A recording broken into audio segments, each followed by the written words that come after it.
আবার একটি নতুন রেসিপি নিয়ে আপনাদের পাশে চলে এলাম। আলু আর কাঁকরোলের ভাজা। রেসিপিটি শুরু থেকে শেষ পর্যন্ত দেখবেন। ভাজি করার জন্য দিয়ে দিই সয়াবিন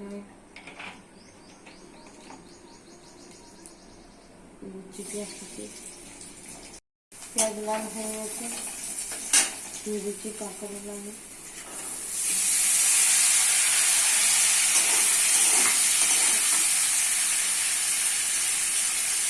দিচ্ছি 1/2 চামচ হলুদ গুঁড়ো,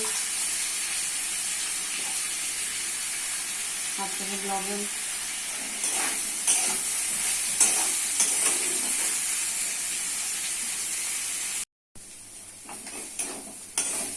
কাঁকরোল আলু অনেকটা সিদ্ধ হয়ে চলে এসছে। এইভাবে ভাজি করে নিতে হবে।